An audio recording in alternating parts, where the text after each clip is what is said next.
Hello, Pranav. How are you? Welcome back. This is episode 3 of our podcast, the Social Code podcast.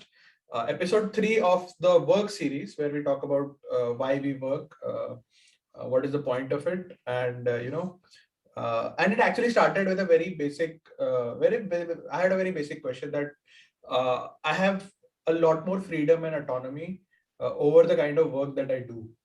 And I thought, and this has happened recently over the last 6 months or so, uh, where I have like recently like quit my job. I went and started to work for myself. Became a consultant, and a solopreneur as they call it these days. And I was like, why isn't everyone like that? So the conversation started. The first episode we spoke about this, how going back, how work itself started, how the concept of money came into being, how the hunter gatherers used to work, and then eventually we came to the industrial revolution. And I think industrial revolution is a big reason for the kind of the way we look at work even today. The whole 9 to 5 system, 8 hours a day, 5 days a week, everything comes from the industrial revolution. While in reality, I don't think we need to. Anyway, so we moved on, and we figured, so there are two types of work that are there, and basically there's kind of an owner class and a worker class. Again, like owner class would say that people who are doing the work that they enjoy doing, or more closer to like self actualization, probably. And the worker class is more like the essential work that needs to be done, safety, security, maintaining the basic sanity of the society that we live in.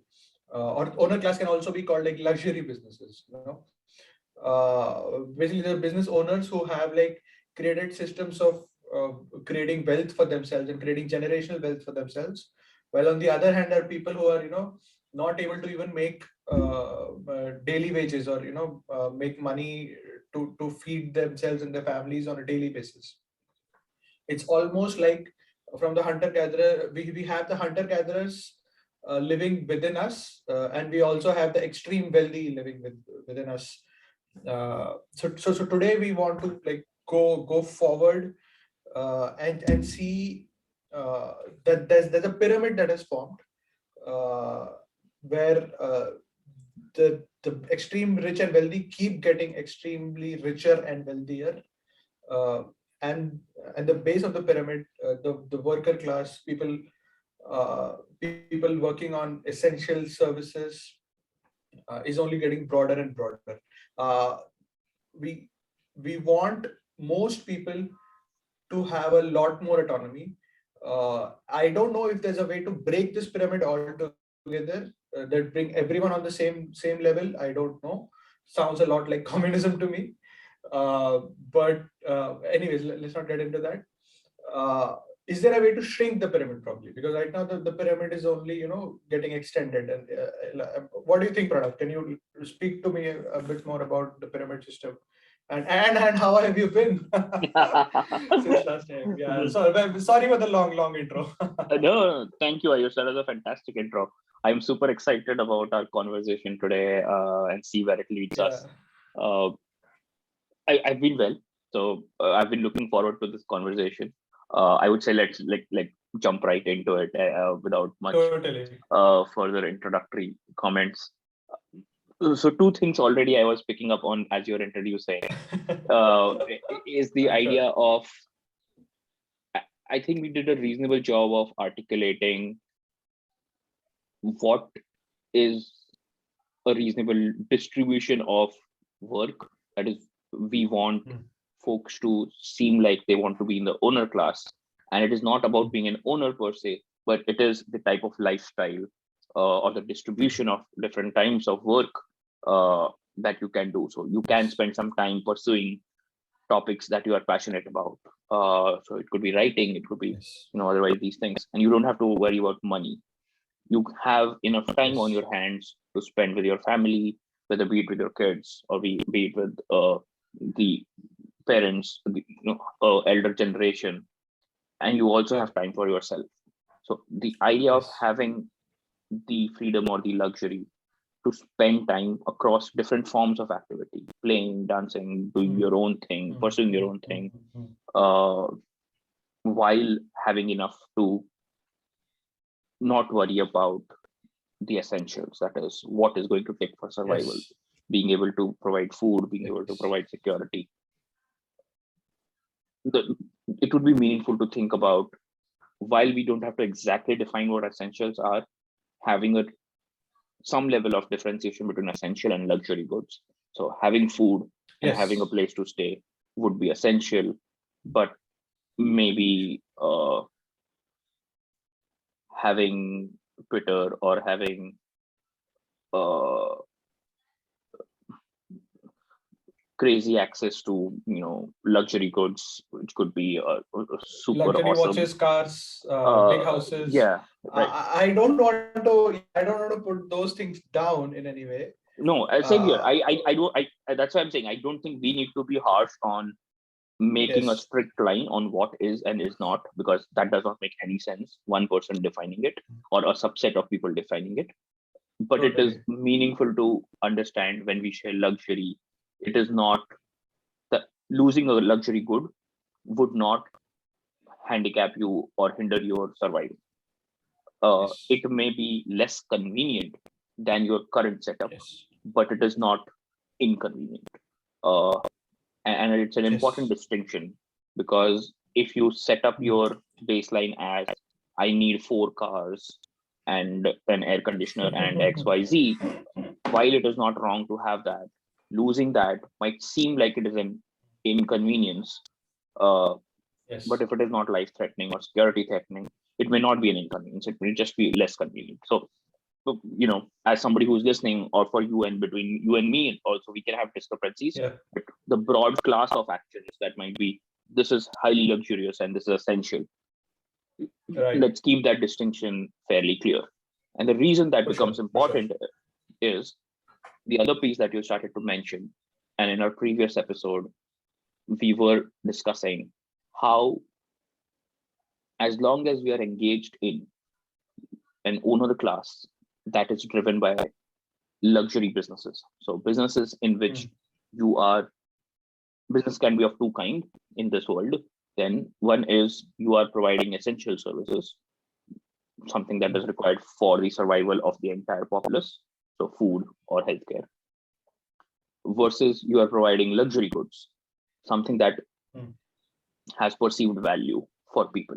So somebody Hmm. who thinks I Hmm. need 2 cars is not enough and having a third car will help me increase my efficiency. Uh, Hmm. Therefore, that additional third car has value, perceived value for that person. It is not valuable Exactly. for at each human by default. So having food is valuable for each person. Having excess food Right. is luxury, right? So it's not just about food, but it's just having excess of something uh, Right. can become a luxury. So that's a distinction. Yes. The way we were discussing about this is, we will not be able to have a society where everybody is a business owner, because there is only as much essential goods. We had set up that, which means most of the folks should be getting into luxury businesses the way you are, hustling and really making it in that world. But the way the market mechanics work for any Hmm. business, irrespective of whether it's Hmm. luxury or not, Hmm. is that they have a pyramid structure. There are unequal returns, Hmm. and winner takes all is a fairly reasonable way of understanding how uh, markets are distributed. So it's a power law distribution for folks who know that. So Totally. less number of people always will end up getting unequally high amounts of returns as And compared to. this is more true for internet businesses, as the cost of distribution, comes down to zero. Whatever, if your service or your product is on the internet, it becomes, it's if it's purely digital, it becomes more of a winner take all, because everybody wants to read the very best book about something, and nobody wants to read even the second or third book about something. Mm-hmm. You know, if it's habits, everyone wants to read Atomic Habits, right? Right. Nobody wants to read the second or third book about habits, because it's just so easy to just buy it and download it, and for the author to distribute his work so widely, that one person becomes like, again, winner takes all, as you said, and everybody else is on a long tail, very very fine long tail of that distribution. So As I see it, yeah. That is fantastic. So what we are already had discussed earlier, and I'm putting more nuance to that, is markets are forming pyramids. Yes. As more owner class people try to enter this, does not make Yes. it such that everybody is an equal winner. If Yes. all these folks who are trying to be owners, business owners of luxury goods, Yeah. have their expenses for essential goods tethered to the success of this business, you already have some percentage of people who have who will be unable to make the minimum amount of money that is needed to provide themselves food. So on one Yes. end, you have too many people entering in each of these pyramids, but you will also have that many number of people falling off. So the colloquial way of saying this, for every successful actor, there are 10,000 struggling actors, right? For every successful athlete, there are 10,000 struggling athletes. And this is not something new, but I want to highlight this because this is a more general principle. If folks who understand at the very basic level, this is how even Google works. The page rank algorithm, it tries to connect to and point to most visited websites. So that's why that is also a power law. So this is in research speak. Go ahead.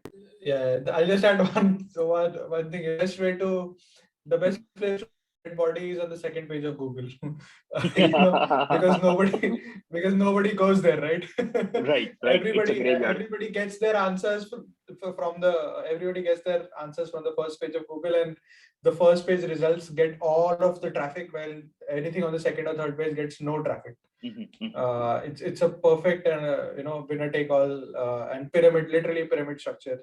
Right. Where very few, while on the same topic will probably have 1 million articles, but the top 10 will only get like 99% of the traffic. Correct. So that's how the pyramid is structured there. Yeah. Absolutely. Please. So I love that anecdote, right? Like, so I can be very much research or pedantic. So please throw in, those business understanding that all of us understand, but they escape me. So part of this, so this kind of behavior is actually a characteristic of any network that is running, right? And markets are networks. The reason we have been calling it pyramid is because what we've done is we've created a y-axis on which we are saying there is some form of either money, which is what is the revenue per person of all these owners, and then we are trying to accumulate how many people are earning 1 million per month and how many people are earning something else, and you'll see that there are more number of people at the bottom of this pyramid than on the top. The way we've been discussing, I've been trying to say that this is a more general phenomena, and it is not just about money. If you're thinking the page rank or Google algorithm, it is number of page visits, and that is the wealth equivalent on the y-axis, and the web pages are distributed that way. And these web pages might belong to businesses, so it's all of our systems are now network systems. All network systems are reinforcing each other, whether it be through user acquisition or through page views, or finally converting them into some sort of sales and revenue. We are now and in inescapable pyramids that are set up such that only a small percentage of people will have enough success that they're earning out of their business enough money to do more than their essentials. So why am I coming back to the essential is the way we've talked about time or work is, if you don't have enough money generated through your work to support your essentials, to support your survival, you'll keep working more.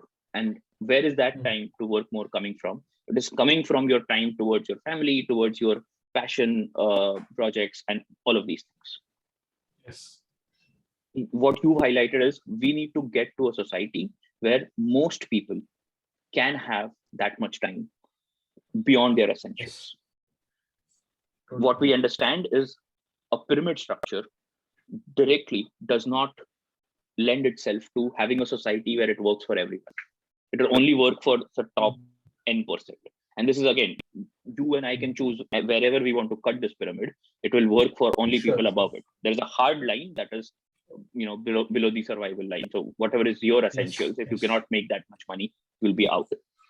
So this is exciting. So now what we've set up is, pyramids don't work. All of us is set in pyramids. Go ahead. No. The only scary thing in this, scary or I don't know what to call it, is that it is very close to like Maslow's hierarchy of needs pyramid, where we climb up every step of the pyramid and move from like basic necessities of survival to self-actualization. And the way that we've come, it almost feels like the people who are at the top of this pyramid that we have been talking about are the only people who can be at the top of this pyramid of Maslow. Only these certain kinds of people can actually, achieve to be at a stage where they can even think about self-actualization. And while most people in the world will remain on the few bottom rungs of Maslow's hierarchy of needs, which is very unsettling, and makes me very uncomfortable. Right. No, and I understand the negative reaction to it, but I think if you're thinking about this as problem solvers, let's not worry about the emotion. Let's try to solve the problem, right? Let's understand that that is our current reality. How can we design new social rules in which that reality looks a little different, a little better, right? So I think in my head, I had a couple of ideas to move forward. Sure. And feel free to poke and ask more questions as we go along, because like I don't think I've formally written this up anywhere. So these are just ideas that are going in my head. And this is much close to my research. This is original research from a scientist. So yes. Awesome. Thank you for that. But as a word of caution, I don't think this is truly original, because many of these ideas have been percolating in many academic fields, philosophy and these ways. But we are trying to put it together. We are trying to understand. So the goal is breaking the problem and understanding the problem rather than original research. So any researchers out there, please pardon us if we are trying to claim originality. I bet only our family and friends watch this. Okay, so don't worry. That is true, and they already know so much of this. Okay, great. So let's dive into it. Okay, so the one piece that you had started to mention of in the introduction was the pyramid is growing or breaking, and breaking might look like communism. I think I want to push back on that idea. I want to say first is, we had discussed this briefly, but it might be worthwhile reminding and refreshing, is all pyramids are essentially, the y-axis are power pyramids or some form of capital pyramids. Sure.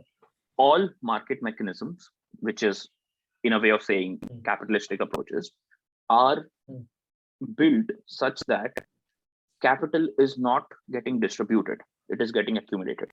So if you were to step back and look at any system design, we don't try to define a system from what it ought to do. We define a system by what is its current function.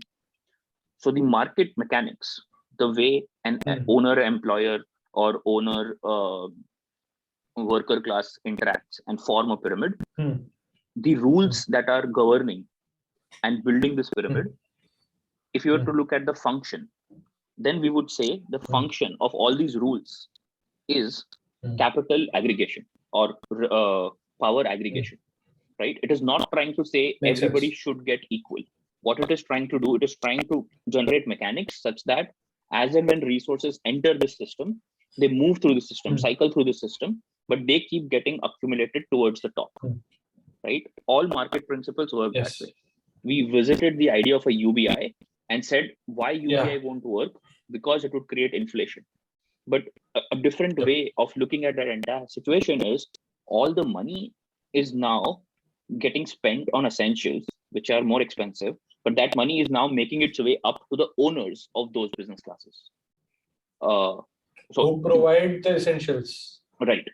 So the money, all of the money. Okay. Yes, who provide the essentials. But we were not assuming that everybody will spend their UBI on essentials alone. They could spend on whatever they want to. We are giving them the freedom. And if that is the case, then it is just getting accumulated in the owner class. The point that I'm trying to make in this is the function of the system, irrespective of whether it is luxury or essential business, the function of the system, the social rules that govern the pyramid structure is capital accumulation. And whoever is accumulating the capital over time is at the top. It is a great strategy for people on the top to stay on the top, to be great capital allocators. And this is the story that you generally hear when you talk or when you listen to most successful CEOs or successful investors. That they talk about, why capitalism is awesome is because it rewards people who are great at capital allocation. I want to make that distinction. That is true, but that is not the function of the system. The system rewards people who are great capital allocators, and the reward is capital accumulation. So they get the best ROI on that capital, right? Yes. So it is an efficient to those strategy. People. To those people, I'll just say that capital access is a bigger problem for most people in the world. So if you already have access to a bunch of capital and you're making wise decisions and allocating that capital, you're doing great. You're good at your job. That's very good. But that's not what we're discussing here right now. What we're discussing is that how can more people have access to that capital, be it like social capital, financial capital, or any kind of capital that that enters this system that we have that we've created, that has organically been created in a way, I would say. Excellent. Yes. So two more quick points, and then let's jump into the reasoning from first principles, how to build a solution, which is not be perfect, but let's from first principles. And these 2 points are fairly important because it will help us ask tough questions or make tough assumptions, which otherwise might seem out of the place. So the first one is communism is also a pyramid system. It is not that when you break everything and everybody has equal, that is communism. So if the y-axis on this is not just money power, but political power, right? In communism, I'm not talking about the ideal that somebody had, Marx had. I'm talking about in practice, same way capitalism in practice versus communism in practice. The way the social rules or the governance rules are set up is that power of the political kind or of the financial kind gets accumulated in the form of a pyramid. So the state or everybody who's running the state is accumulating more power, and it is not through market mechanics, but through collectivistic mechanics that happens. Both. This is very true for politics, especially here in India. I'm sure in the US as well, where a few, like whatever the system, whoever is the governing party or whoever gets into power, it's almost like 10 to 50 people are controlling the fortunes of a billion people, which is just so disturbing. And this happens almost in every country with any system, or that's just how society functions. I don't know. I mean, why is that? No, so I think that is what carry on. That is what we're trying to get at. So the first piece I want to essentially preemptively say, we are not trying to make a capitalism versus communism argument. What we are trying to say is we are trying to get into a governance, like understanding the social structure of things and the social rules. And be it capitalism or be it communism, if you're thinking at the level of what are the social rules doing or what is the function of these systems, in both these categories or somewhere in between, you are always trying to build a society which is in the form of a triangle. The function of all of these types of societies on the spectrum is capital aggregation. It is not capital distribution. That is a story that we are being told at different places. So a politician will say that I will do the best for my constituents. But if you look at how that works, the system works, is once they come in power, they don't have to do it. There is no repercussion, which is an easy or a shorter feedback loop. In companies or in capitalistic societies, that system is run by money. Right? So politics and money interface in similar ways. It's just that which is the dominant story says the distinction between capitalism and communism. There's more nuances, but I'm trying to get at the essence of the system. So the second important part that is meaningful to understand is the pyramid itself is not a problem. It's a problem that over time, how the pyramid changes. So if the pyramid is the height is very small, so there is difference in how much each person has in terms of money, but the difference is not that high. So I might have an earnings rate of, let's say, $50,000, and the highest earner might have $100,000, and the lowest earner might have $20,000. So the difference is not that high. Versus the median person has $50,000, the lowest person has $2,000, and the highest person has $2 million, right? So that is a difference. If over time we see that the pyramid is stretching with the point going upwards, that becomes a problem. And that's what you see in terms of, at some point, this stretches so far. The story could be the 1%ers, or the story could be the oppressors, the story could be the feudal lords. At some point, the 1%ers go so far up that there is revolution. And what revolution does, it topples the top, or tries to, the French Revolution, or all of these things. And the once Russian it does, Revolution, so all revolutions, very broadly speaking, have the same structure, in which the populace, the mass here, topples the less number, the minority on top, who have more power. So the power pyramid is inverted, and when that stretches too far, it breaks, and that looks like revolution. We'll have some period of everybody is all over the place, which is anarchy. And then the society starts to form some structure, some governance rules again, right? And that is when the chaos starts to subside down. The problem is the new system that comes in is also a pyramid system. Right? What has changed from one revolution cycle to the next revolution cycle is who is occupying these roles in the structure. Totally. I just add one thing on this around the Russian Revolution, when the Bolsheviks toppled the Tsarist regime, and George Orwell wrote a fantastic little novel, almost called Animal Farm, from it, and where there's an animal farm and humans are running it, and the pigs take over. The pigs oust the humans, and they write 10 rules that all animals are equal. Some are more equal by the end of the book, there's only one rule left, which is that all animals are equal. Some are more equal than others, and the pigs are ruling everybody else now, almost as just like humans were, or in worst ways than humans were. So that's how I think that's I think summarizes the point that everything that whoever comes on top eventually accumulates all the power, even if their story is of equality and liberty and that we are all equal and all animals are equal, but some are more equal than others. No, that's a fantastic. That is 1984 is a fantastic book in its simplicity, but communicating this exact idea. But this is the other book called Animal Farm. So yes, sorry, not Animal Farm. Yes, not 19. I always mix up the two together. Animal Farm is fantastic. This is much shorter and much lighter, and more very very quick read, and it just captures the Russian Revolution. It never mentions it, but all the characters in there are taken from the Russian Revolution. It's a very smart commentary on communism, and on the whole revolution, Bolshevik revolution. Yeah. Continue. And there is also a sister book, not by George Orwell, but which talks about. So this one is about ruling with pain. The other one is about ruling with pleasure. So if you if you keep giving people more of what they want, you can keep them as the worker class or the ruled class by the ruling class, which is much closer to the kind of that we're going through today.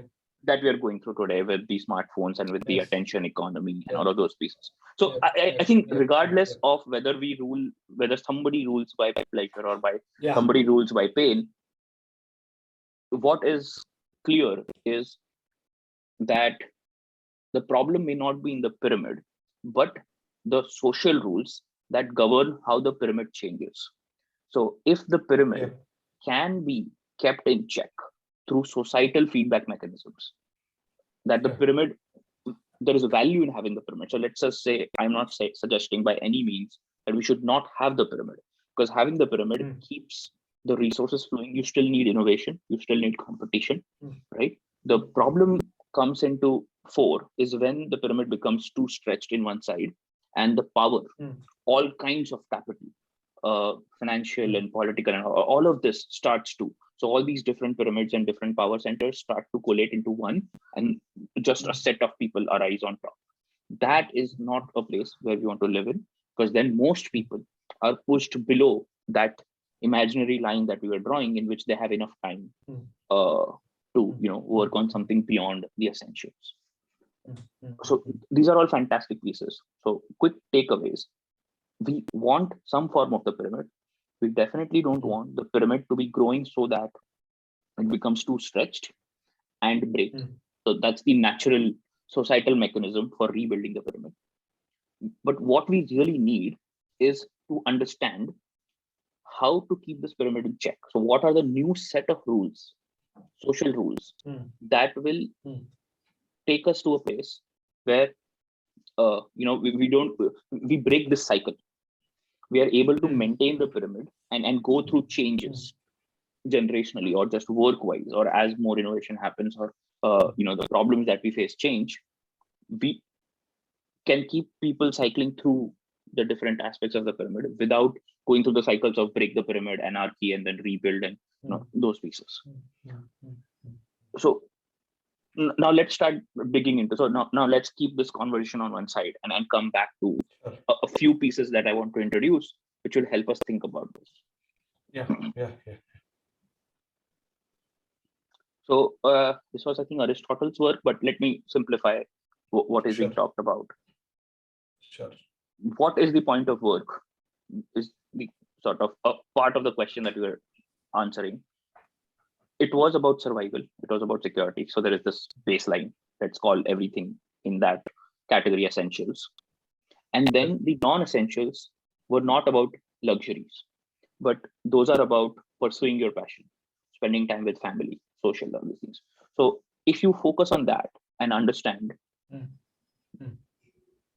the point of being a fantastic human being is having the time to pursue things of what Aristotle called goods of first intent, which is things like wisdom, fulfillment, love, which has come from a very exploratory type of work. What Aristotle in that same essay also called goods of the second intent were essentially goods that were obtained for the sake of something else. So a great example, or simple example, is money. You want to get money so that you can buy food, which would be essentials, or you can have the time to pursue art, or whatever it is that you do, dance, or other things. Wisdom, knowledge, like those are pursuits that people might have. His point there, he was making a different point, but I want to complete that thought, is pursuing goods of the first intent is a better life than a life which is spent in the pursuit of goods of the second intent. And that's simply like from his perspective just definitional. So being a human means spending time doing things of the first kind, right? That give you fulfillment, that give you happiness, that love and pursuit of wisdom. Sure. But you do need 2000 years later, I feel the same. right. So there is no disagreement in that, right? So I just want to suggest it's not wrong for people to pursue goods of the second intent, but the way we've been talking about work or having the time to do things of their own, the kind of freedom that we're talking about, we really are making 2000 years later the same type of distinction, that it is not just about having enough money to do this, and in exchange for having enough money to for the essentials, you're giving up so many other things that you should not have. So why I bring this up, so like while that applies directly, why I bring this up is we can now rephrase our problem. We want for the most part of society, for most people, to have the time or have a mechanism, social rules, such that most people can spend time pursuing goods of the second intent, of the first intent, completely messed up, of the first intent, right? If you look about the idea of the pyramid, which is driven essentially with the owner class, and most of them, the owner class of luxury goods,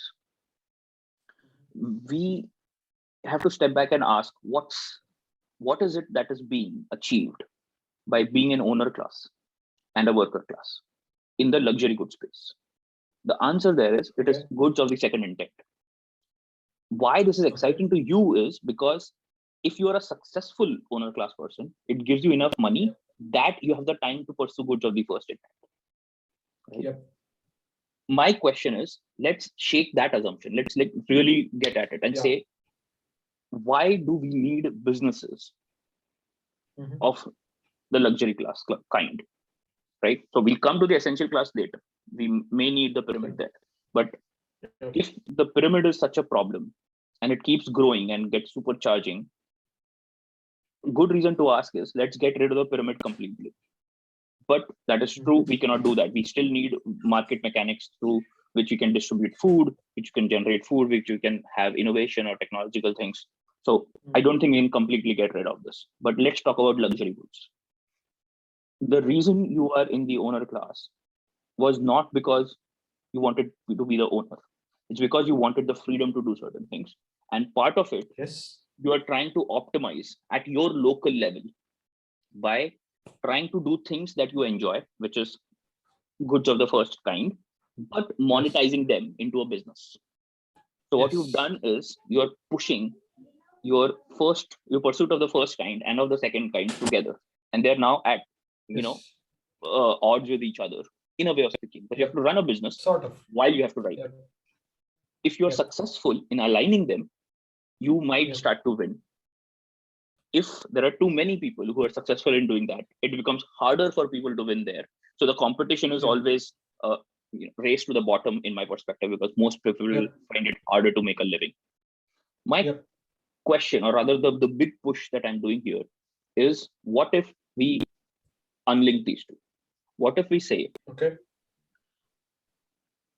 will you be writing if nobody was paying you for it, right? And given the caveat that let's your essentials are taken care of, right? Like you get food, right? So instead of a UBI, we figure out a market mechanics through which you get food. Then, and this is where feel free to poke holes. I would say, people would have the time to pursue writing poems or writing X or writing Y. So if you enjoy writing poems, you would not be, or writing prose or writing fiction, you would not be hard pressed to say, I should also be writing copy, because that is what will get me money, right? And get me food on the table. If the food is taken care of, you might still be writing, but not with a business in mind. Part one. Part two, all these luxury goods will not be competing with each other in the form of a pyramid, because let's say you are this writer, or I am this science person who wants to build gizmos. I have already derived my enjoyment from them in the process of doing them. And once it is done, why do I need to put in an extra premium cost to it to sell it to others? I would rather freely share it with everyone else, right? So if it's a poem, if it is a technological innovation, I would not put it behind a patent wall. I would rather be like, I made this improvement in how a refrigerator works. Go ahead, everybody can, whoever can consume it will consume it and improve it.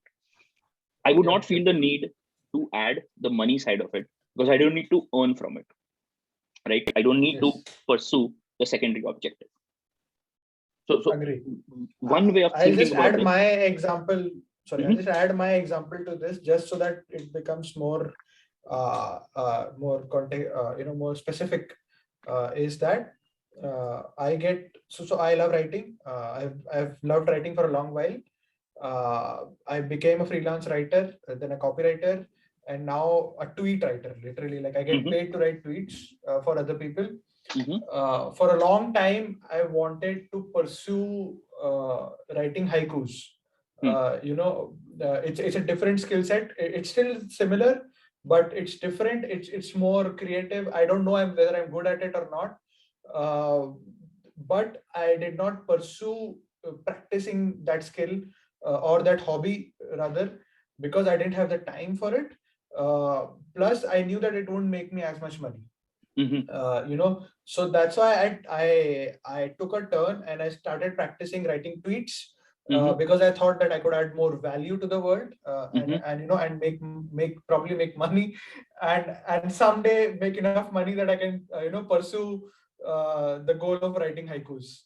Awesome. So yeah, that just like put some context to what you're saying. Yeah, that is a fantastic example. So it makes me ask you some uncomfortable questions, and not in terms of that I'm trying to pull a faster on you, but more in terms of I think this is worth thinking about. When you said in the beginning of our conversation 2 episodes back that you are in the owner class and more people should be doing this and you get to do the writing. To now, what I'm hearing that, you would like to pursue writing haikus. There was a comment on, I may not be good at it. And I'm saying, if it is being pursued as a good of the first intent, for fulfillment, it doesn't matter whether you're good at it or not. Totally. Right? And you would still be doing it, right? It doesn't matter whether you're good at it. You're writing it because you feel like this will be fun. I'll figure it out. Right? Yep. And you are still in the owner class, so this is not even worker class. You've made logical decisions, rational decisions that have taken you away from what you would have enjoyed writing to business decisions that are making you do this. If I am now really pushing you hard on this and asking, how much freedom do you really have if you do not have the choice of expressing your passion of writing in ways that you would like to express? This is for me the same as asking an artist that, you are a great portrait painter, but I need you to paint advertisements on the side of the wall because you're a painter, right? So it is qualitatively different. And if the goal really is truly freedom and freedom to pursue things, then even so, I would claim, and this could be a bigger, more tougher claim, that even folks in the luxury business owner class, even the ones that are successful, are more often than not are ending up making choices that they think is a choice, but it's not a choice. It is the rational brain taking over and pushing them to, this is a good business choice, not really a expression of their talent or passion. So I would say it's a spectrum where I'm still like having a lot of fun doing what I'm doing and I want to do, but this haiku thing, there's a music thing, there's a painting thing, all of these, like these are like extra when you do creative work on a regular basis, you want to go wide than going deep. Right. Okay. While the market optimizes, again, like, don't hate the player, hate the game, right? I'm just playing the game. Yes. The game is that you go deep into one thing and become an expert at it. The world will reward you for it. The market will Right. will pay you money for your specific knowledge that you have. So I'm only playing the game, but I still have a lot, because it is a tangential skill. It's not like I want to write, but I'm having to do accounting. It's not that different. It's a spectrum. I'm still writing, and my own Twitter account is probably like my own expression of my own self, so it's very fulfilling. But for my clients that I write, it's for it's again it's a different skill. I don't know to like go deep into that, but it's still a lot of fun. The haiku thing is just that I want to try out more stuff, like explore, right? Naturally, as a creative person, you want to be in exploratory mode than in an exploitative mode. But the market and the pyramid and the game, incentivizes going deep and being exploitative of what's working. So that's my only defense. But No, I I still don't have a think, lot I of don't freedom. think. I love doing what I'm doing. So I again, I didn't mean to put you, like, you don't have to defend it. I both love and hate that. Don't hate the player, but hate the game, sort of a thing, because that's exactly the conversation that we're having, right? We are talking about social rules. The game is the social rules. Yes. And if the social rules are making you choose, or right, so as a creative person, I like that thing. As a creative person, you want to go wide as well, and deep whenever you want to, not deep where the market wants you, right? So I have tremendous empathy for, I have a tremendous desire that all players should get to play a different game, right? And that's what we are trying to do. We are trying to come up with a new social rules such that the game can be played in a different way. And what I'm trying to basically come at is, it's not just the worker class. It's also a huge chunk of the owner class that doesn't have the freedom that the story of being an owner is selling. Because the story that is being sold is, you'll have all the freedom because you'll have all the money. The reality is, there is also the hustle culture reality, that if you figure out what needs to be done, you'll get the money. And if you figure out what needs to be done is play the game, and the game is the pyramid, while the passion part or the freedom part is, you don't have to play the game, which is the market game, because you have the time and the resources to pursue what you want to do. And that's where I think it's, the story is being sold as, you can do what you want to do, but what you are being sold, the product that you're being sold is play the game. And that's where I'm saying that I don't think the system works, because the system is essentially storytelling and hoodwinking most people into that pyramid structure. If you were to truly break the pyramid structure, we really ought to think about taking luxury goods off the game, like, which is, we don't want to create pyramids. So if you create a haiku, or if you write excellent tweets, it shouldn't be about selling them. It shouldn't be about that. It should be because you derived something of the first intent, that is, you derived pleasure and you enjoyed writing it. It was good. That is why somebody wanted it and you gave it to them. There was no transaction of some form of capital involved in that.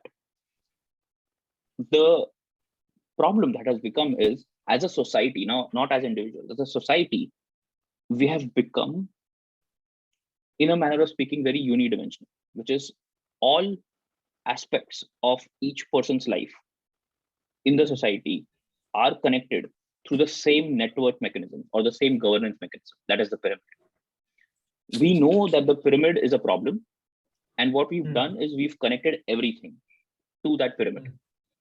It is time to start to think, and rather, put differently, if I were to now build it from first principles, we would definitely not want anything that is of the creative endeavor, fulfillment, wisdom, love, to be part of the pyramid.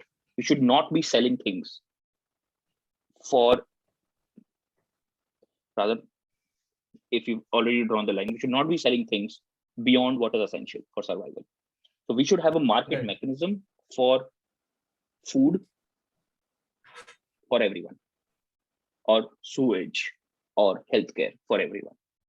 We don't need to force the luxury goods in the market mechanism or in that kind of network mechanism. This is put differently, and many of, I'm sure you have heard, and many of our listeners might have also heard of the distinction between intrinsic and extrinsic motivation. That is, if people are intrinsically motivated, they do certain things, but if you give them money to do it, they'll do it for a certain way. But when you take away the money, they'll stop doing it completely, because now they're used to doing something only when they get something external from it.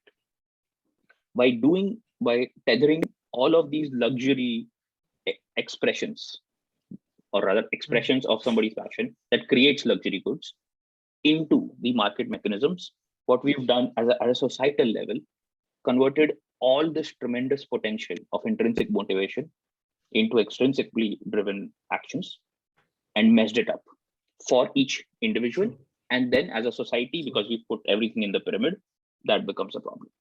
So one way of thinking about it is we should just have a very clean break, that certain types of goods should not be for sale or for transactions. It'll just create a parallel pyramid. We'll just be creating a parallel pyramid. So everyone gets food, everyone gets their basic necessities taken care of. Then what are the next thing would be social status, that we are like we think in hierarchies, right? We've been like wired to think like that since the very beginning. Let me push back on that. We can think in hierarchies. Does not mean we have to think about everything in hierarchies, right? If you were to ask me that's the only modality, I would say no. We think in communities. We are social animals. We think in relationships, right? It does not mean hierarchy. Hierarchy is a form of relationship. It is not all form of relationship, right? We think in friendship. We think in social life and dancing and all of these things. So the only thing I'm pushing back is the assumption that we have to think in hierarchies is just that, an assumption. There is nothing in our brain wiring system that says you have to only perceive the world in hierarchies. You can perceive the world in relationships, and hierarchy is a type of relationship that serves certain functions. So what I'll say to that is that where do you think feelings of envy come in? Right? Why do we envy other people? Right now, it's because they have money, they have luxury goods, and we want more. That's why we work for money, and we end up, become extrinsically motivated. We leave our intrinsic motivations behind. So I think even in a new structure, even when everything's taken care of by the society, the basic essentials are taken care of, even then those emotions will exist, where we would look at other people and we would say that they are better than us, around something, about something. We would want to be better than them in that thing, whatever that thing ultimately becomes, because incentives come up in a complex system, complex incentives come up, and which we will not be able to visualize right now or envision right now. How do you think about that?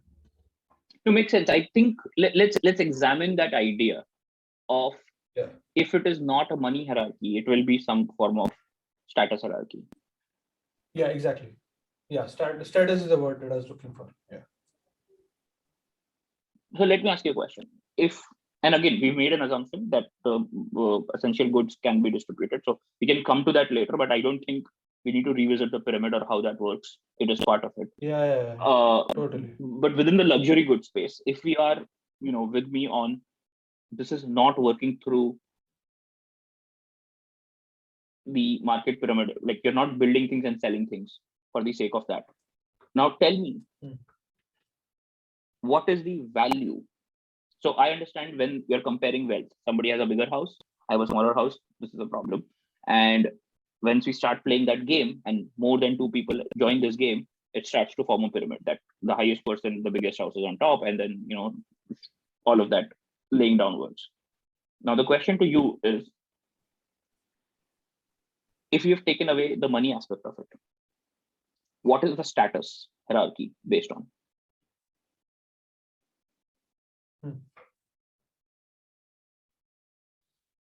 It will be based on how many people in the community. It will be based on popularity, like how many people like me, love me, in how many people think I'm smart or I'm good at what I do. So if I'm a writer, then people need to think that I'm a good writer, that I write smart stuff that So let makes them me think. ask that question. Why do people need to think that I am a better writer? So, and let me flip that question. And this is now getting to the type of luxury owner business issues, marketing issues that we come up with. There is value in signaling that you are the best writer and not show your haikus that are not as good. Because at the end of the day, you are part of that mechanics, and showing that you are better than most everybody else is actually valuable. It is incentivized. It will get you more eyeballs, it will get you more revenue, it will get you all of those things, right? Popularity, all those things. If we've taken it out of that, you will not make money. Whether you're good or not is irrelevant. That's okay. So where is the competition coming from? Like, is the competition that you're more creative? Yes. In my case, it will still be about the social validation that my thoughts are and my writing is quality, that people find it valuable. So if I write a tweet and it gets 100 likes, I love it. So let if I write me something, push on Let me push on that. What is the core of the social validation? So what is so different? What is no, and I'm not talking philosophically, I'm talking for you, right? Because this is about every owner, right? Like, I think we are all humans, and we can get at that nuggets of understanding of why the pyramid is being built. My hypothesis that I'm putting forward is that the pyramid is built mostly because we have perversely hacked into the psychology that we may feel that differences may be good or may be bad. So maybe good because I'm now exposed to somebody who's better than me, so I can learn from that. Maybe bad that now I'm exposed to somebody who's better than me and I want to be better than them, right? So this is just a small feeling of when we perceive difference. The way the market mechanics has perversed it is said that we'll reward people who are better, right? So what you've done is every interaction, if it had a 50% probability of being perceived as good or bad difference, is now majorly driven towards most players in this game will perceive that as bad or will perceive that as good only strategically to serve this thing. That I want to get better than most people, so I'll find mentors. I'm not competing against them directly for now, but I'm using them strategically to leverage myself above everyone else. So I'm not saying that you have to consciously do that. You can simply say I'm playing the game, right? And each person can absolve themselves of the responsibility that blame the game, not the player. But that is the game, right? And to think about that the society is shaping the people, but the people are not shaping the society is, from my perspective, a bit absurd, right? So that's why, if the hypothesis that having those feelings is not wrong, but putting them in a social mechanism with social rules that disproportionately reward one type of competition or the negative type of competition more than the other, I think that is where the social rules are messed up. So it is partly not the players, but the game. But when we are thinking about how do we solve this problem, We have to look at it at the level of how do players interact, or rather choose these rules. Because what we want, if you want to think of a different type of system, you have to reason from first principles. What is it that reinforces every player to choose these rules or this game over some other game? As long as you keep choosing the game in which you want to be validated by 15 people, and being validated by 15 people is better than being validated by 2 people, right? As long as you are choosing those rules to play, you will always find yourself in a pyramid structure. And the more people will pull into that game, you'll rebuild the whole damn thing. And very soon somebody will come up with an optimization of rather than likes, let's make it money. Because you might have 100 likes, but I have more revenue, right? And then we are back to square one. So money now has lost its original purpose of doing transaction, of exchanging goods or barter. Right? It has now become a signal. Likes is the same kind of signal. It is just that it is not a signal that some people are winning in.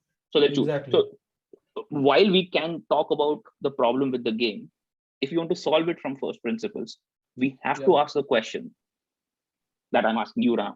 What is making you choose this over that? Because you said if you were to write a haiku and you were not good at it, in a world where your livelihood, your food, your family's well-being and security did not base on this, would it still matter to you that so much that you will not generate it, right? Like, I'm not saying that you have to, everything should be built in public. The idea of building in public is a very business oriented idea, right? It is transparency, totally. But it is not a creativity oriented idea. The creative does not care whether it is a public or not, right? So if you are truly being creative, would it matter to you? Social validation. The two things. So there are two things. So one is that some parts will not matter at all. There will be some things that I'll not care about at all. But there will still be, as a creative, I have that pride where, or an ego probably, where I want validation from the outside of people acknowledging that I'm good at my craft. That validation gives me creative. It's not about money. It's often it's not even about likes. It's about people sending me messages and people telling me that that I wrote something and it really deeply resonated with them. That I was able to touch their touch their soul, as somebody said once. And you can do that with a tweet. I mean, just crazy, right? But I think that really gives me a lot of. I don't know what it is. I love the passion. I love the passion, and this is exactly what I'm pushing for. Because now you're touching the space where you're saying that it is not about the likes, it is not about the revenue, it is about some form of goods of the first intent. It is about a social connection. It is about somebody feeling something that you've unlocked in me, right? It is a truth that you have unlocked in me. For somebody who's looking for knowledge, your haiku might have unlocked some knowledge in them, and they came back to you with the feedback that this is amazing. For somebody who's looking for writing as a passion, and they said, oh, the way you use these words has really unlocked something, and I like that. So that is now again goods of the first kind.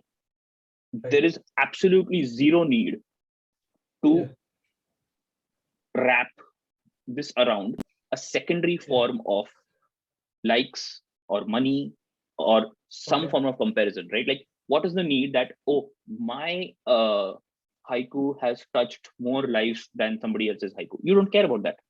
What you care about is, has my haiku touched somebody's life? And if it is not, then I want to write a better version of it. The problem is that when I feel that connection, when I feel that I've touched somebody's life and they come, I would want to share that as well. I would want to say that, okay, so somebody told me this and I'm very happy about it. But somebody else who's looking at this from a third person will say, okay, this guy is just flaunting flaunting his craft. That wow, he's so good that that people are messaging him and telling him. So now I am actually better at this. I write better than him. It's just that his work has more reach. So now I need to increase my reach because why? once So I let me increase ask my that question. Why? yeah. So I really want to I'm not trying to say To get it is that right or connection. wrong. Yeah, no, I understand. I understand your question. So to get that connection, to get that validation, because there are probably a million writers in the world who don't get the kind of reach that that just the top 10 or 15 writers are getting. But they want validation, they want connection. Even if it's not for money, it's not for likes, it's for just being able to touch lives and just being able to get a response from somebody that what they wrote mattered, right? So And for that, yeah. This is amazing. So let me phrase it and ask a different variant of that question. How much validation is enough validation? Is it 10 people? Is it your wife? Is it a million? You can't. There's no number. There's no number. So again, we can't put a number to it. Is the it more, monotone? the better, probably. So you're right. So I think that's the question I'm asking. Is it always monotonously increasing? Is it like more is always better, or is it a quality? Like I want my wife and kids. I don't care if 50,000 strangers like it, but I want my wife and kids to like it. Is it quality? Is it number? That I don't care whether it is my wife might hate it, but there are a million people who like it. Is it number? Quality doesn't matter, or is it in a sort of diminishing returns? It's 50 people like it, and after that, each additional like is sure it is not as pleasant as that. Like once it is above 50, it's all the same to me.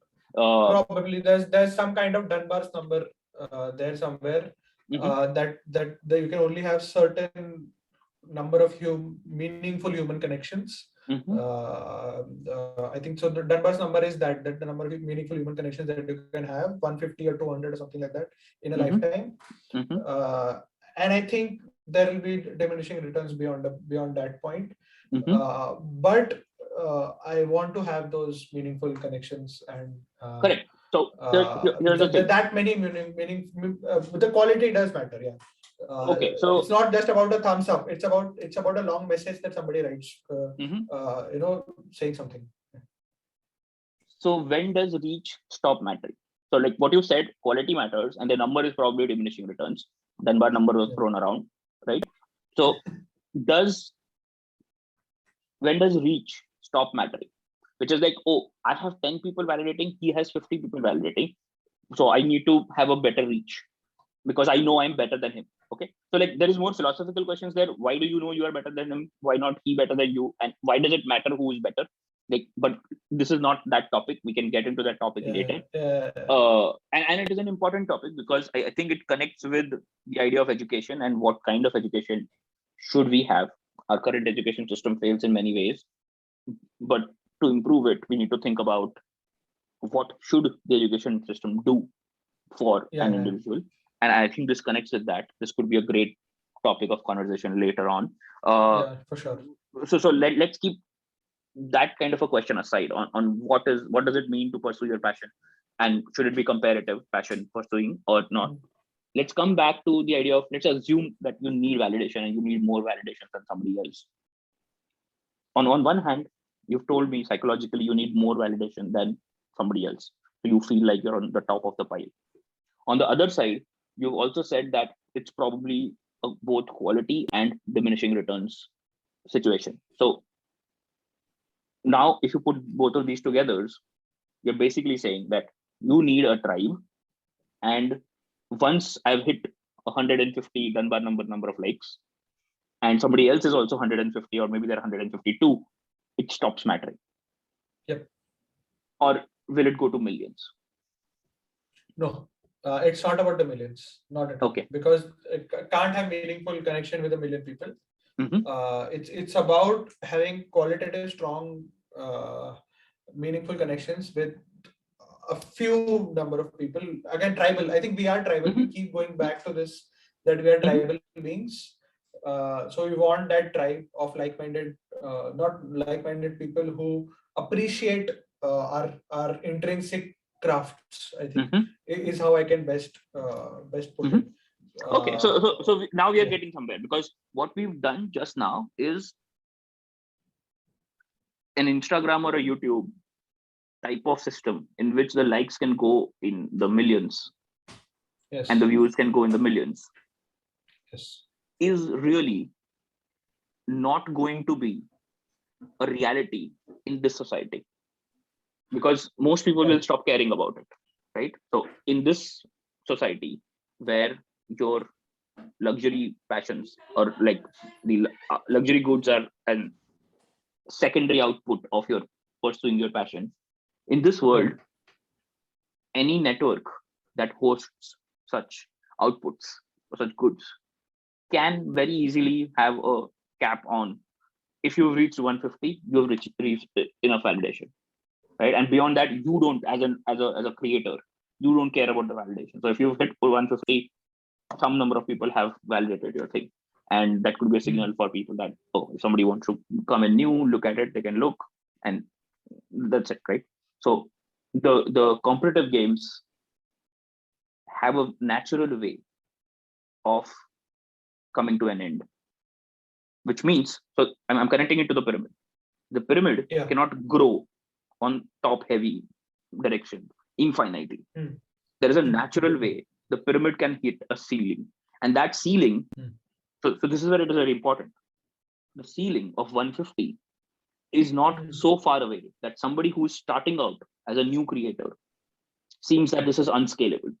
So a new creator today of the owner in trying to enter the owner class game might come in and see, oh, there are these writers in the habit circle who has Amazon number world status with so many millions of dollars of thing, and I cannot be such a great writer, even if I start to do, like, that is deterring people from entering this game, right? So the pyramid is just too big, and Yes. once you start deterring people from trying to climb the mountain or be have social mobility on this pyramid, is when you know that it is too big, right? By capping this pyramid here.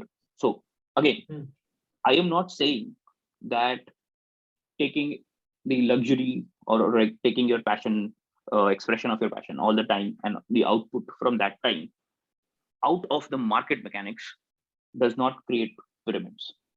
The pyramids could be of the social kind. I'm not against it.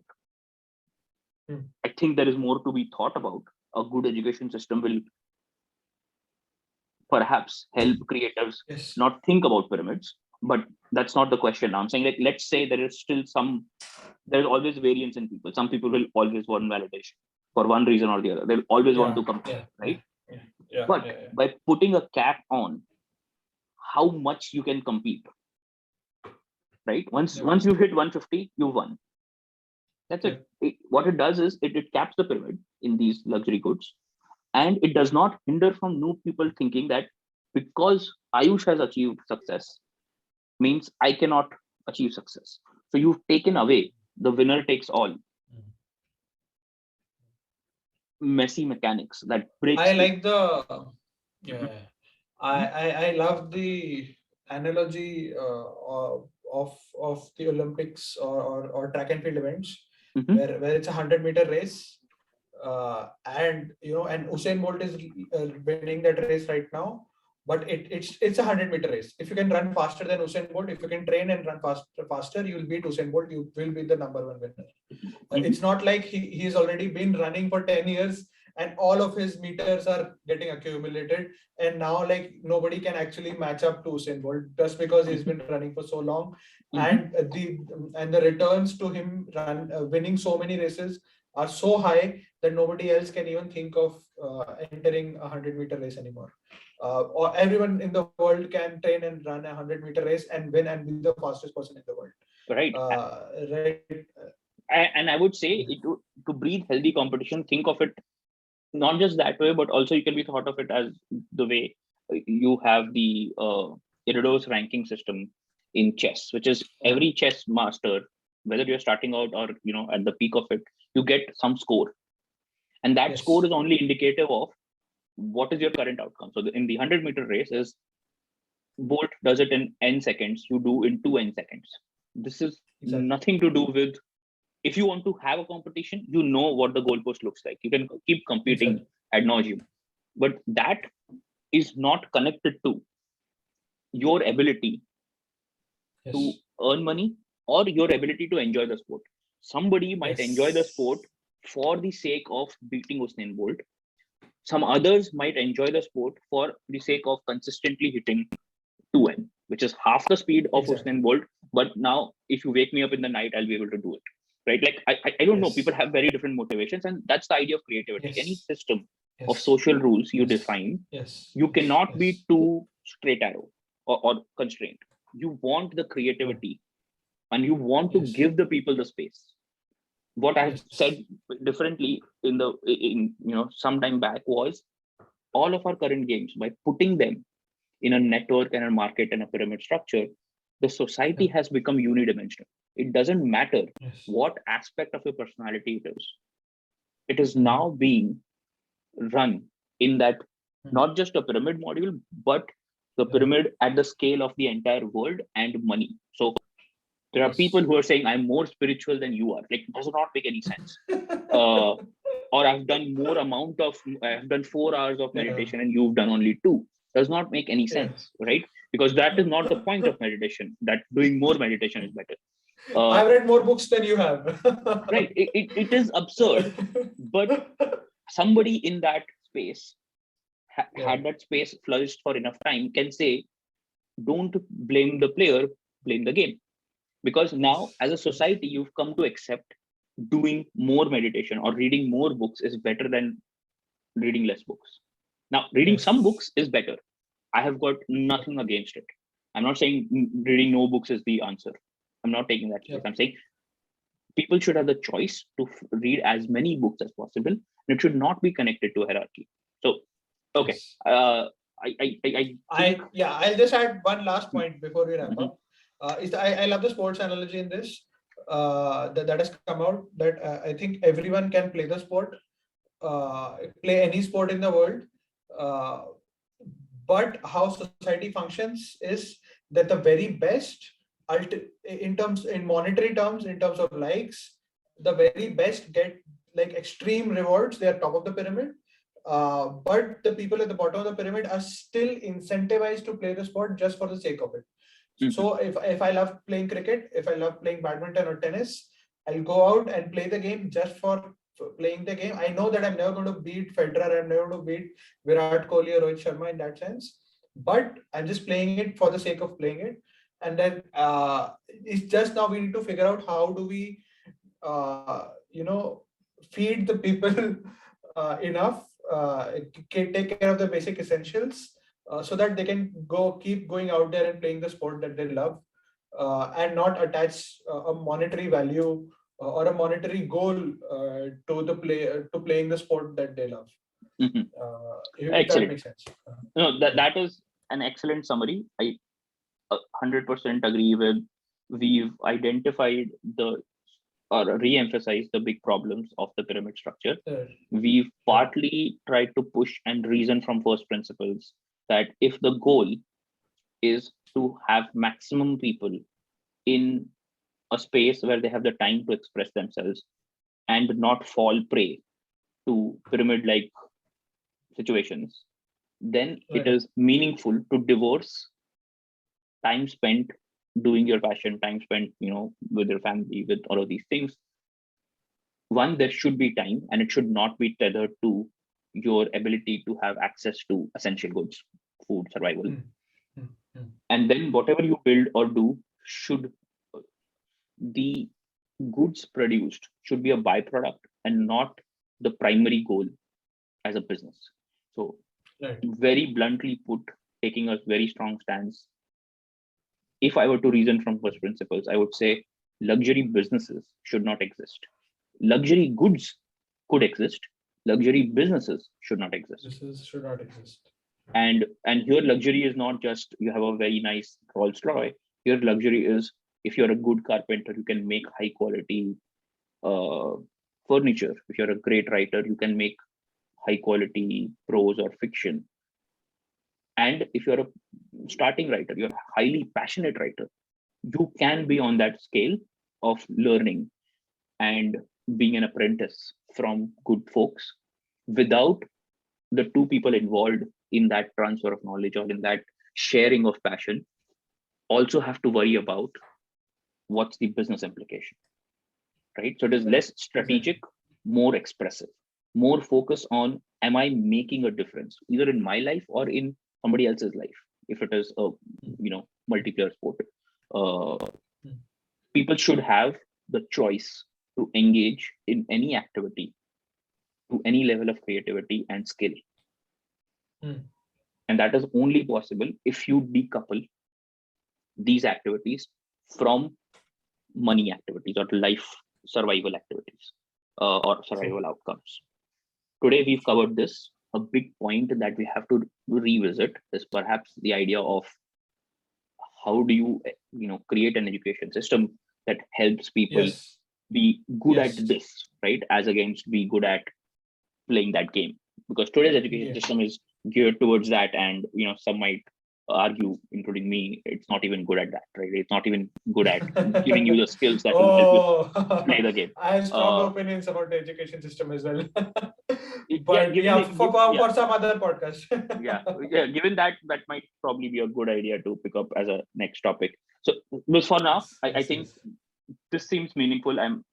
I wasn't sure if these kinds of solutions would resonate or rather how much they will work, but I'm more convinced than I was an hour back that it might work. I would just say that I'm not sure what solutions, quote unquote solutions we have put forward, but I think whoever's listening to this at whatever time in the future, this gives you something to think about. Of a different social system, of a different social code that we could be living our lives with. We don't all have to live according. We don't all have to keep playing the game. And we can start doing it in our own little bubbles gradually, and probably we'll achieve some version of an ideal society in the future. So for the next episode, I know we have not answered the food and essentials questions. But to cap this out, and I think be more articulate about how we are thinking about this system in which we decouple the luxury activities and the passion activities from money. We know that this system is helping people not be in the pyramid. Right. But because this is still not the complete system, we still have to figure out this part of the problem. One of the reasons this system will fail is if we are not able to come up with a good solution here of having food and all of the distributions. So it is important to know any ideas that you're putting forward, what are their limitations, when will they fail? So it should not just be wishful thinking.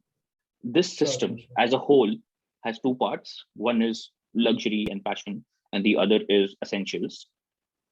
The luxury and passion is what we spoke about today. But as a system, this will fail if we cannot resolve the essentials. If we are able to resolve the essentials, then as a system, this might work. And it would look like a different set of social rules.